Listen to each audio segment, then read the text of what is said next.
एक बार पार्वती जी ने शंकर जी से कहा, भगवान अपने इस भक्त रावण को कैलाश आने से रोक दीजिए, वरना किसी दिन मैं उसे अग्नि में भस्म कर दूंगी।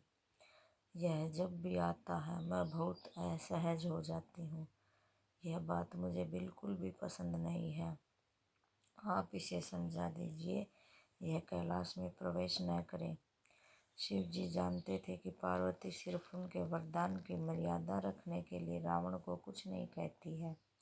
वह चुपचाप उठकर बाहर आकर देखते हैं, रावण नंदी को परेशान कर रहा है। शिव जी को देखते ही वह हाथ जोड़कर प्रणाम करता है। प्रणाम महादेव, आओ दशानन, कैसे आना हुआ? मैं तो बस आपके दर्शन करने के लिए आ गया था महादेव। आखिर महादेव ने उसे समझाना शुरू किया, देखो रावण, तुम्हारा यहाँ आना पार्वती को बिल्कुल भी पसंद नहीं है, इसलिए तुम यहाँ मत आया करो। महादेव, यह आप कह रहे हैं? आप ही ने तो मुझे किसी भी समय आपके दर्शन के लिए कैलाश पर्वत पर आने के लिए वरदान दिया था, और अब आप ही अपने वरदान को वापस ले रहे हैं। ऐसी बात नहीं है रावण, लेकिन तुम्हारे क्रियाकलापों से पार्वती परेशान रहती है, और किसी दिन उसने तुम्हें श्राप दे दिया तो मैं भी कुछ नहीं कर पाऊंगा। इसलिए बेहतर यही है कि तुम यहाँ पर न आओ, फिर आपका वरदान तो मिथ्या हो जाएगा। महादेव, मैं तुम्हें आज एक और वरदान देता हूँ। तुम जब भी मुझे याद करोगे मैं स्वयं ही तुम्हारे पास आ जाऊंगा, लेकिन तुम अब किसी भी परिस्थिति में कैलाश पर्वत पर मत आना। अब तुम यहाँ से जाओ, पार्वती तुमसे बहुत रुष्ट है। रावण चला जाता है। समय बदलता है। हनुमान जी रावण की स्वर्ण नगरी लंका को जलाकर राख करके चले जाते हैं, और रावण उनका कुछ नहीं कर सकता है। वह सोचते सोचते परेशान हो जाता है कि आखिर उस हनुमान में इतनी शक्ति आई कहाँ से। परेशान होकर वह महल में ही स्थित शिव मंदिर में जाकर शिव जी की प्रार्थना आरंभ करता है। उसकी प्रार्थना से शिव जी प्रसन्न होकर प्रकट होते हैं। रावण अभिभूत होकर उनके चरणों में गिर पड़ता है। कहो दशानंद, कैसे हो? शिव जी पूछते हैं। आप अंतर्यामी हैं महादेव, सब कुछ जानते हैं। प्रभु, एक अकेले बंदर ने मेरी लंका को और मेरे दर्प को भी जलाकर राख कर दिया। मैं जानना चाहता हूँ कि यह बंदर जिसका नाम हनुमान है आखिर कौन है?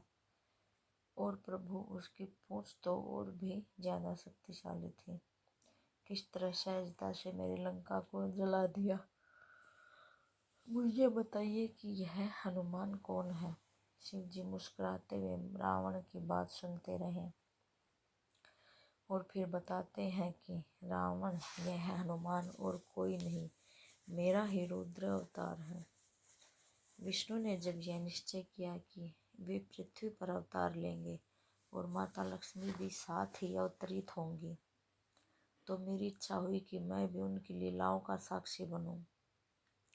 और जब मैंने अपना यह निश्चय पार्वती को बताया तो वह हट कर बैठी कि मैं भी साथ ही रहूंगी, लेकिन यह समझ नहीं आया कि उसे इस लीला में किस तरह भागीदार बनाया जाए। तब सभी देवता ने मिलकर मुझे यह मार्ग बताया, आप तो बंदर बन जाइए और शक्तिशाली स्वरूपा पार्वती देवी आपकी पूछ के रूप में आपके साथ रहे, तभी आप दोनों साथ रह सकते हैं। और उसी अनुरूप मैंने हनुमान के रूप में जन्म लेकर राम जी की सेवा का व्रत रख लिया, और शक्ति स्वरूपा पार्वती ने पूछ के रूप में और उसी सेवा के फल स्वरूप तुम्हारी लंका का दहन किया। अब सुनो रावण, तुम्हारे उद्धार का समय आ गया है। अतः श्री राम के हाथों तुम्हारा उद्धार होगा। मेरा परामर्श है कि तुम युद्ध के लिए सबसे अंत में प्रस्तुत होना। जिससे कि तुम्हारा समस्त राक्षस परिवार भगवान श्री राम के हाथों से मोक्ष को प्राप्त करे और तुम सभी का उद्धार हो जाए। रावण को सारी परिस्थिति का ज्ञान होता है और उस अनुरूप वह युद्ध की तैयारी करता है और अपने पूरे परिवार को राम जी के समक्ष युद्ध के लिए पहले भेजता है और सबसे अंत में स्वयं मोक्ष को प्राप्त करता है। आपको वीडियो अच्छी लगी तो चैनल को सब्सक्राइब जरूर करें। हर हर महादेव।